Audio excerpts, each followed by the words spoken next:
সশস্ত্র বাহিনী দিবসে ৭১-এর বীর সেনাদের প্রতি রাষ্ট্রপতি ও প্রধান উপদেষ্টার শ্রদ্ধা। ছাত্র জনতার বিপ্লবে নতুন বাংলাদেশের সূচনা হয়েছে ডক্টর ইউনূসের মন্তব্য। বিকেলে সেনাকুঞ্জে যাচ্ছেন খালেদা জিয়া, যোগ দেবেন সশস্ত্র বাহিনী দিবসের সম্বর্ধনা অনুষ্ঠানে।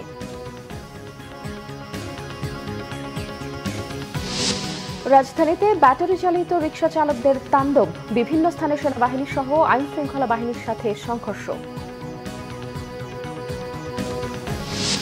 রাজাপুরে বিতর্কিত সাবেক এমপি ব্যারিস্টার শাহজাহান ওমরের উপর হামলা, আটক করে থানায় নিয়ে গেছে পুলিশ।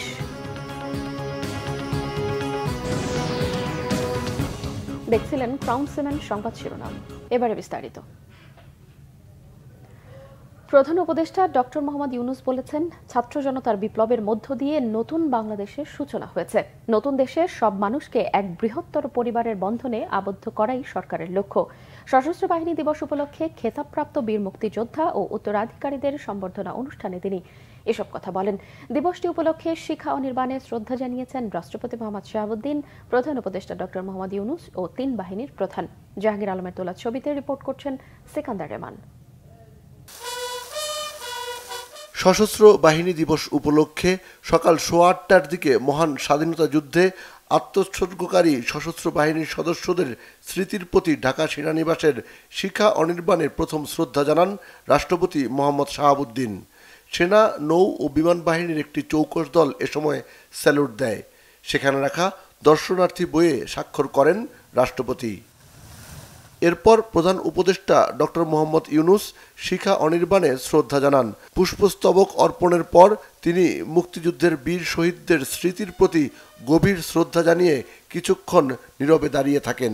৩ বাহিনীর একটি চৌকস দল তাকেও গার্ড অব অনার প্রদান করেন।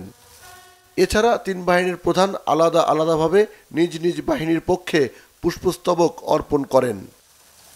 এরপর ঢাকার সেনানিবাসের আর্মি মাল্টিপারপাস কমপ্লেক্সে নির্বাচিত খেতাবপ্রাপ্ত বীর মুক্তিযোদ্ধা ও উত্তরাধিকারীদের সম্বর্ধনা দিয়েছেন প্রধান উপদেষ্টা ডক্টর মোহাম্মদ ইউনূস। ৭ জন বীর শ্রেষ্ঠের নিকটাত্মীয় সহ প্রায় ১০১ জন খেতাবপ্রাপ্ত বীর মুক্তিযোদ্ধা ও তাদের উত্তরাধিকারীগণকে সম্বর্ধনা দেওয়া হয়। এ সময় প্রধান উপদেষ্টা বলেন, বৈষম্যহীন, শোষণহীন এবং কল্যাণময় মুক্ত বাতাসের স্বপ্ন নিয়ে রাষ্ট্রকে স্বাধীন করেছিলেন দেশের মুক্তিযোদ্ধারা। তিনি সেই স্বপ্ন পূরণে অঙ্গীকারাবদ্ধ। নতুন বাংলাদেশ গড়ার যে সুযোগ ছাত্র জনতার সাহস ও আত্মত্যাগের বিনিময়ে আমরা সম্প্রতি অর্জন করলাম, সেটাকে কাজে লাগিয়ে আমাদের সুন্দর ও সমৃদ্ধশালী ভবিষ্যৎ গড়তে হবে। বীর মুক্তিযোদ্ধা, শহীদ, আহত এবং জীবিত ছাত্র জনতার কাছে আমরা প্রতিজ্ঞাবদ্ধ থাকতে চাই। যে সুযোগ তারা আমাদেরকে দিয়েছে, তার মাধ্যমে আমাদের দেশকে পৃথিবীর সামনে একটি দৃষ্টান্ত স্থাপনকারী দেশে পরিণত করতে আমরা শপথ নিয়েছি। বাংলাদেশ বিশ্ব দরবারে মানবিক ও কল্যাণকর রাষ্ট্র হিসেবে সমাদৃত হয়, সে লক্ষ্যে সরকার কাজ করছে বলেও জানান প্রধান উপদেষ্টা। এই নতুন দেশে আমাদের দায়িত্ব সকল মানুষকে একটি বৃহত্তর পরিবারের বন্ধনে আবদ্ধ করা। পরিবারে মতভেদ থাকবে, বাকবিতণ্ডা হবে, আমরা কেউ কারো শত্রু হব না, কাউকে তার মতের জন্য শত্রু মনে করব না, কাউকে ধর্মের কারণে শত্রু মনে করব না। আমরা সবাই সমান, আমরা সবাই একই পরিবারের সদস্য। কেউ কারো উপরে না, কেউ কারো নিচে না, এই ধারণা আমরা জাতীয় জীবনে প্রতিষ্ঠিত করতে চাই। সশস্ত্র বাহিনী বিভাগে নিজ কার্যালয়ে সেনা, নৌ এবং বিমান বাহিনী প্রধানের সাথেও সৌজন্য সাক্ষাৎ করেন প্রধান উপদেষ্টা। এ সময় কুশল বিনিময় ও নানা ইস্যুতে কথা বলেন তারা। সিকান্দার রেমান, বাংলা ভিশন, ঢাকা। এদিকে সশস্ত্র বাহিনী দিবস উপলক্ষে আজ সেনাকুঞ্জে যাচ্ছেন বিএনপি চেয়ারপারসন বেগম খালেদা জিয়া, যোগ দেবেন সম্বর্ধনা অনুষ্ঠানে। আজ বেলা ৩:৩০টায় সেনাকুঞ্জের উদ্দেশ্যে গুলশানের বাসা থেকে বের হবেন বিএনপি চেয়ারপারসন। ২০১৮ সালের পর খালেদা জিয়া প্রকাশ্যে কোনো কর্মসূচিতে অংশ নিচ্ছেন। এর আগে ২০১৮ সালের ৫ ফেব্রুয়ারি সর্বশেষ সিলেট সফর করেন তিনি। বিএনপি চেয়ারপারসনের একান্ত সচিব এবিএম আব্দুস সাত্তার এই তথ্য নিশ্চিত করেছেন। খালেদা জিয়ার পাশাপাশি ২০০৯ সালের পর এবারই প্রথম বিএনপির ভারপ্রাপ্ত চেয়ারম্যান তারেক রহমানকে এই অনুষ্ঠানে আমন্ত্রণ জানানো হয়েছে। এবছর সশস্ত্র বাহিনী দিবসের অনুষ্ঠানে বিএনপির ২৬ জন আমন্ত্রণ পেয়েছেন।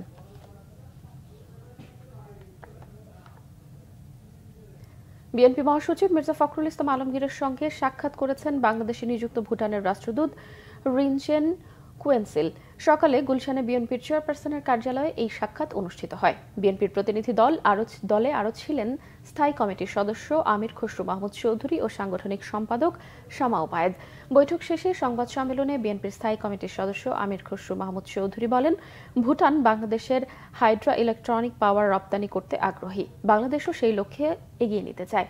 তিনি বলেন, জিয়াউর রহমানের স্বপ্ন ছিল সার্ক শক্তিশালী করা। সার্কের মূল স্বপ্নদ্রষ্টা ভুটান বাংলাদেশ।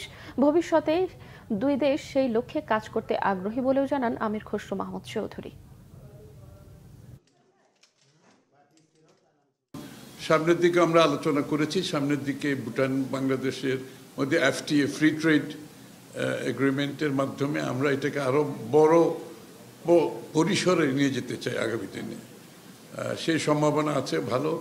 ভুটান থেকে ওনারা প্রস্তাব করেছেন আগামী দিনে হাইড্রো ইলেকট্রিক পাওয়ার বাংলাদেশে রপ্তানি করার সুযোগ আছে, ওনারা সেদিকে নজর দেবেন। আমরাও বলেছি আমরা একসাথে কাজ করার এখানে সুযোগ আছে।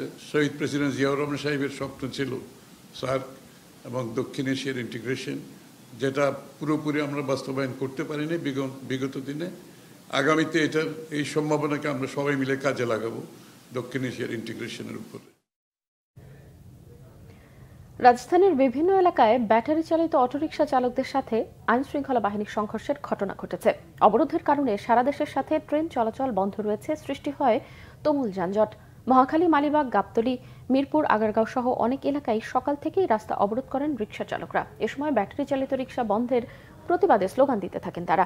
মহাখালীতে সড়ক ও রেলপথ অবরোধ করেন তারা। এই সময় আন্দোলনের রিকশা চালকরা বিভিন্ন স্থাপনায় ইট পাটকেল নিক্ষেপ ও ভাঙচুর চালায়। এক পর্যায়ে মহাখালীতে রিকশা চালকদের সাথে পুলিশ ও সেনাবাহিনীর ধাওয়া পাল্টা ধাওয়া শুরু হয়, এতে অর্ধশতাধিক আহত হয়।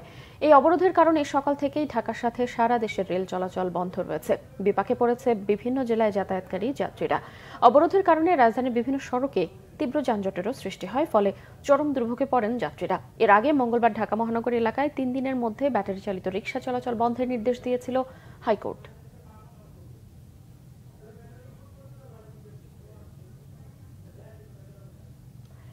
দর্শক, মহাখালীতে আছেন আমাদের বিশেষ প্রতিনিধি জিয়া খান। সরাসরি কথা বলবো তার সাথে। জিয়া, এখনকার পরিস্থিতি কেমন দেখছেন এবং রিকশা চালকরা কতক্ষণ এই বিক্ষোভ কর্মসূচি চালাবেন বলে জানতে পেরেছেন? ধন্যবাদ কনক। ইতিমধ্যে প্রায় 3.5 ঘন্টা অতিবাহিত হলো। ব্যাটারি অটোরিকশা যে চালক তারা যে আজকে সকাল থেকে যে তাদের আন্দোলন করছেন, আপনি জানেন যে হাইকোর্টের একটি রিটের প্রেক্ষিতে তারা আজকে সকাল থেকে মহাখালীর রেল ক্রসিং এসে অবস্থান নেয় এবং সেই অবস্থানের প্রেক্ষিতে কিন্তু তারা এখন পর্যন্ত তারা সেই জায়গাটিতে অবস্থান করছেন। এবং আপনি দেখতে পাচ্ছেন যে সেখানে সেনাবাহিনী সহ পুলিশেরও কর্মকর্তারা এসে উপস্থিত হয়েছেন এবং তারা কিন্তু এক পর্যায়ে তাদেরকে এই ছত্রভঙ্গ করে দেওয়ার চেষ্টা করেছিলেন। তবে তাদের সঙ্গে ব্যাপক ধাওয়া পাল্টা দেওয়া হয় আন্দোলনকারীদের, এবং আন্দোলনকারীদের পক্ষ থেকে বলা হয় যে আইন শৃঙ্খলা বাহিনী কিংবা যারা যত চেষ্টাই করুক না কেন তাদের দাবি পূরণ না হওয়া পর্যন্ত তারা তাদের সেই আন্দোলন কর্মসূচি অব্যাহত রাখবেন। এবং আপনার মাধ্যমে নিশ্চয়ই দর্শকরা দেখতে পাচ্ছেন মহাখালী এবং মূল সেন্টারে যেখানে কিন্তু গাড়িগুলো এলোমেলো করে রাখা হয়েছে, ব্যারিকেড দেওয়া হয়েছে যাতে যান চলাচল করতে না পারে। এবং আন্দোলনকারীদের সঙ্গে আইন শৃঙ্খলা বাহিনীর ঊর্ধ্বতন কর্মকর্তারা কয়েক দফায় তারা বসেছেন, তাদেরকে বোঝানোর চেষ্টা করেছেন। তবে তাদের দাবি একটাই, সরকারের উচ্চ পর্যায় থেকে যদি তাদের আন্দোলন স্থগিতের ঘোষণা আসে এবং তাদের দাবি দেওয়া মেনে নেওয়া হয় তাহলে তারা এই আন্দোলন আজকের মতো তারা হয়তো স্থগিত করবেন। তবে তারা এখন পর্যন্ত কিন্তু আন্দোলন অব্যাহত রেখেছেন এবং সেনাবাহিনী যেখানে দাঁড়িয়ে আছেন ঠিক তার পিছনে, অর্থাৎ যে রেল ক্রসিং আছে সেই রেল ক্রসিং এর উপরে কিন্তু তারা অবস্থান করছেন। এবং এখানে আপনারা দেখতে পাচ্ছেন যে পুলিশের যারা সদস্য তারাও এসে উপস্থিত হচ্ছেন। তবে আন্দোলনকারী যারা তাদের দাবির পক্ষে তারা এখন অবস্থান করছেন এবং তারা আরও বলেছেন যে তারা প্রায় 12 লক্ষ অটো রিক্সা এই রাজধানী সহ সারা দেশে চলাচল করছে এবং তাদের যদি এই বন্ধ হয়ে যায় তাহলে তারা কিন্তু বিভিন্নভাবে ক্ষতিগ্রস্ত হবে, তাদের ফ্যামিলি ক্ষতিগ্রস্ত হবে। অর্থাৎ সরকারের পক্ষ থেকে সুস্পষ্ট ঘোষণা না আসা পর্যন্ত তারা তাদের আন্দোলন কর্মসূচি চালিয়ে যাওয়ার ঘোষণা দিয়েছেন এবং এখন মতো অব্যাহত রেখেছেন। কনক। জি, আপনাকে ধন্যবাদ। বিতর্কিত সাবেক বিএনপি নেতা ব্যারিস্টার শাহজাহান ওমর বীর উত্তমকে গ্রেফতার করে ঝালকাঠির রাজাপুর থানায় পুলিশ হেফাজতে নেওয়া হয়েছে। এর আগে সকালে তার গাড়িতে হামলা ও ভাঙচুর চালালে শাহজাহান ওমর ও তার গাড়ি চালক আহত হন। বিষয়টি নিশ্চিত করেছে রাজাপুর থানা পুলিশ। এ বিষয়ে ঊর্ধ্বতন কর্তৃপক্ষের নির্দেশনা অনুযায়ী পরবর্তী ব্যবস্থা নেওয়া হবে। এদিকে রাজাপুর ও কাঠালিয়া বিএনপির বিক্ষুব্ধ নেতাকর্মীরা সড়ক অবরোধ করে শাহজাহান ওমরের গ্রেফতারের দাবিতে বিক্ষোভ সমাবেশ করেছে। বৃহস্পতিবার সকালে উপজেলা বিএনপির সাধারণ সম্পাদক আক্তার হোসেন নিজাম উপজেলা বিএনপির অফিস ভাঙচুর ও অগ্নিসংযোগের অভিযোগে শাহজাহান ওমরকে ১ নম্বর আসামি করে কাঠালিয়া থানায় একটি মামলা দায়ের করেন। অন্যদিকে বুধবার রাতে ঝালকাঠির রাজাপুর উপজেলা সদরে গোডাউন রোড এলাকায় শাহজাহান ওমরের মেহজাবিন নামের বাড়িতে হামলার ঘটনা ঘটে। বিএনপির সঙ্গে প্রায় ৪০ বছরের রাজনৈতিক সম্পর্ক শেষ করে দ্বাদশ সংসদ নির্বাচনের কয়েকদিন আগে বিএনপি ছেড়ে আওয়ামী লীগে যোগ দেন শাহজাহান ওমর। দ্বাদশ সংসদ নির্বাচনে নৌকা প্রতীকে জয়ী হন তিনি। তবে গত ৫ আগস্টের পর থেকেই পলাতক ছিলেন।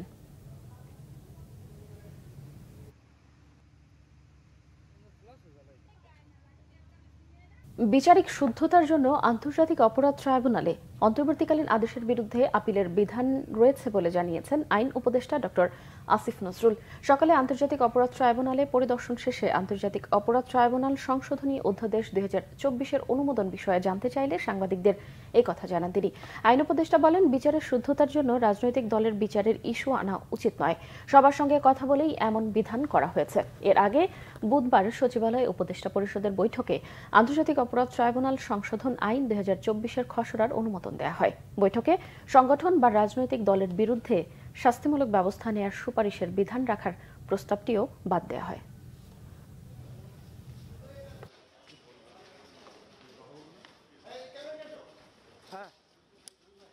সবাই মিলে চিন্তা করেছে যে এই বিচারের শুদ্ধতা রক্ষার জন্য রাজনৈতিক দলের ইস্যু আনা উচিত না। তো আমি কালকেই বলেছি এটা বিচারের শুদ্ধতার জন্য করা হয়েছে এবং খুব সীমাবদ্ধ ক্ষেত্রে। জুলাই আগস্টে গণহত্যার অভিযোগে দায়ের করা মামলায় ভারতে পালিয়ে যাওয়া সাবেক প্রধানমন্ত্রী শেখ হাসিনার পক্ষে ট্রাইব্যুনালে আইনি লড়াই করতে চান আইনজীবী ZI খান পান্না।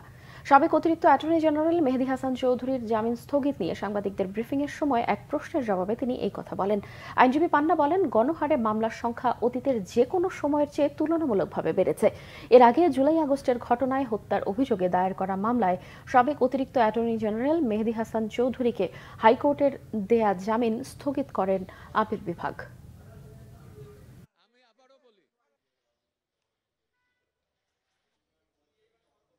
ইয়েস, যদি সুযোগ হয় শেখ হাসিনার পক্ষে করব। একটু ক্লিয়ারলি বললাম যে যদি সুযোগ হয় তাহলে শেখ হাসিনার পক্ষেই লড়াই করব ট্রাইব্যুনালে। ট্রাইব্যুনাল কেন, সব মামলাতেই। সাবেক প্রধানমন্ত্রী শেখ হাসিনার ছেলে সজীব ওয়াজেদ জয়কে অপহরণ ও হত্যা চেষ্টা মামলায় আপিলের শর্ত অনুযায়ী আত্মসমর্পণের পর জামিন পেয়েছেন সাংবাদিক শফিক রেহমান। বৃহস্পতিবার সকাল 9:30টায় আত্মসমর্পণ করতে আদালতে আসেন সিনিয়র সাংবাদিক শফিক রেহমান। পরে সকাল 10:30টায় শুরু হয় শুনানি শেষে ঢাকা মহানগর দায়রা জজ জাকির হোসেন গালিবের আদালত তার জামিন মঞ্জুর করেন। একই সাথে এই দিন তার পক্ষে খালাস চেয়ে আবেদন করেন তার আইনজীবীরা। গত 30 সেপ্টেম্বর প্রবীণ এই সাংবাদিক ঢাকার CMM আদালতে আত্মসমর্পণ করেন। এরপর তার বিরুদ্ধে জারি করা গ্রেফতারি পরোয়ানা প্রত্যাহার করেন আদালত। চলতি বছরের 22 সেপ্টেম্বর শফিক রেহমানের সাজা 1 বছরের জন্য স্থগিতাদেশ জারি করে স্বরাষ্ট্র মন্ত্রণালয়ের সুরক্ষা সেবা বিভাগ। বেগম খালেদা জিয়া, তারেক রহমান সহ বিএনপির সকল নেতাকর্মীর মামলা এই আদেশেই বাতিলের দাবি করেন সাংবাদিক শফিক রেহমান। মিথ্যা মামলা থেকে অব্যাহতি দিতে হবে, এই চার্জ ফেলে দিতে হবে। আসিফ নজরুল করতে পারেন, আইনমন্ত্রী হিসেবে তিনি যে করবেন, তারেক রহমান, ম্যাডাম খালেদা জিয়া, মির্জা ফখরুল এবং অন্য যারা আছেন সবার যেন এক ঘোষণায় মুক্তি দেওয়া হয়, এইটুকু কামনা করছি। স্বরাষ্ট্র মন্ত্রণালয় সাজা স্থগিত করেছে, আমরা আপিল করার শর্তে এবং এইখানে সারেন্ডার করে জামিন নেওয়ার নির্দেশনা ছিল। সারেন্ডার করে জামিনের প্রার্থনা করেছি, জামিন মঞ্জুর করেছে এবং আপিল করেছি যাতে যেই সাজার আদেশ অর্থাৎ কনভিকশন এবং সেন্টেন্স দেওয়া হয়েছিল সেটা বেআইনি, সেই বেআইনি ঘোষণার জন্য এই আপিল। এবার যুক্তরাষ্ট্রে ফৌজদারি মামলার মুখে পড়েছেন ভারতের বিতর্কিত ব্যবসায়ী গৌতম আদানি।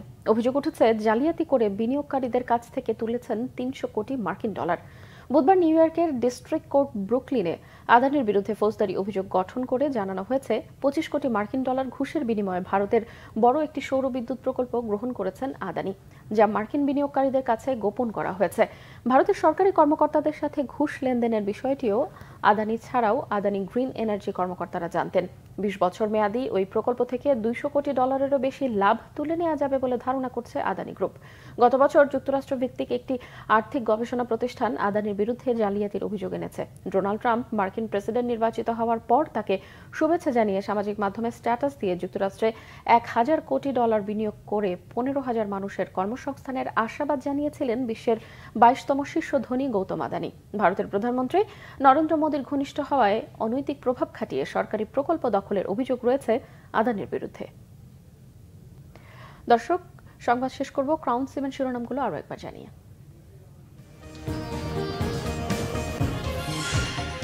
সশস্ত্র বাহিনী দিবসে 71 বীর সেনাদের প্রতি রাষ্ট্রপতি ও প্রধান উপদেষ্টার শ্রদ্ধা। ছাত্র জনতার বিপ্লবে নতুন বাংলাদেশের সূচনা হয়েছে ডক্টর ইউনূসের মন্তব্য। বিকেলে সেনাকুঞ্জে যাচ্ছেন খালেদা জিয়া, যোগ দেবেন সশস্ত্র বাহিনী দিবসের সম্বর্ধনা অনুষ্ঠানে। রাজধানীতে ব্যাটারি চালিত রিকশা চালকদের তাণ্ডব, বিভিন্ন স্থানে সেনাবাহিনী সহ আইন শৃঙ্খলা বাহিনীর সাথে সংঘর্ষ।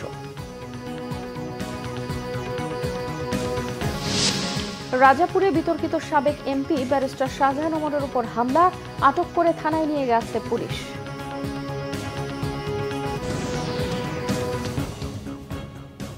এই ছিল এখনকার মতো। পরের সংবাদ বিকেল 4টায়, এর আগে দুপুর 3টায় রয়েছে নিউজ টপ 10 দেখার আমন্ত্রণ রইল। এছাড়া বাংলাদেশের সংবাদ ও সংবাদ সংশ্লিষ্ট অনুষ্ঠান দেখতে ভিজিট করুন www.bbnews24.com ও facebook.com/banglavishnnews এবং সাবস্ক্রাইব করুন youtube.com/banglavishnnews। এতক্ষণ সঙ্গে থাকায় ধন্যবাদ সবাইকে।